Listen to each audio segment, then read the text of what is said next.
he.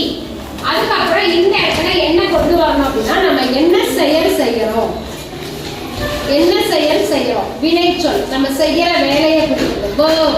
என்ன சொல்லுவாங்க, verb, வினைச்சொல். நம்ம இப்ப இங்க என்ன பண்ணிட்டு இருக்கான்,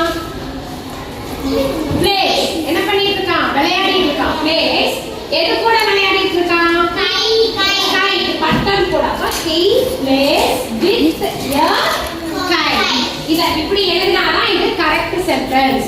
நீங்க a முன்னாடி போட்டுட்டு with kite அப்படினு பண்ணீங்கன்னா அது என்னது, wrong sentence. சரியா? இப்போ அடுத்து பாருங்க, one dog the eats a கொடுத்திருக்காங்க. இப்போ இதெல்லாம் ஃபர்ஸ்ட் என்ன வரணும், the வரணும்.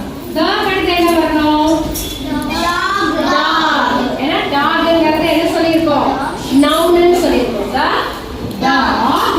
அடுத்து என்ன வரணும், eats. அது என்ன செயல் பண்ணுச்சு, eats. eatsங்கிறது verb, வினைச்சொல். eats என்ன சாப்பிடுச்சு, பண்ணுங்கிறது ஒரு திங் தானே, ஒரு பொருள் தானே, சாப்பிடுற பொருள் தானே. அப்ப இது என்ன பண்ணணும், இப்படி பன் அப்படி நீங்க வரணும். அப்ப the dog noun வந்துருச்சு, eatsங்கிறது verb, என்ன சாப்பிடுச்சு, bun. அப்ப the dog eats a bun. இப்படி எழுதுனீங்கன்னா தான் கரெக்ட். சரியா? the dog eats bun. ஏன் விட்டுட்டீங்கன்னா அந்த இடத்துல உங்களுக்கு மார்க்கே போயிடும். எக்ஸாம்ல வரும்போது நீங்க இப்படி ஞாபகம் வச்சுக்கோங்க. ஃபர்ஸ்ட் என்ன வரும், நமக்கு பெயர்ச்சொல் வரணும்.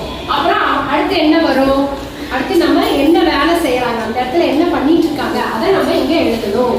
மூணாவது அது என்ன, எந்த மாதிரி பண்றாங்கங்கிறத இங்க எழுதணும். இப்ப இங்க வந்து கைகளோட விளையாடிட்டு இருக்காங்க எழுதணும். இங்க என்ன பண்ணிட்டு இருக்காங்க, என்ன சாப்பிடுறாங்கிறத நம்ம எழுதணும். இதே மாதிரி தான் நீங்க இந்த ஃபார்முலாவை கொண்டு போனீங்கன்னா நீங்க ஈஸியா ஜம்பிள்டு சென்டென்சஸ் என்ன பண்ணலாம், எழுதலாம்.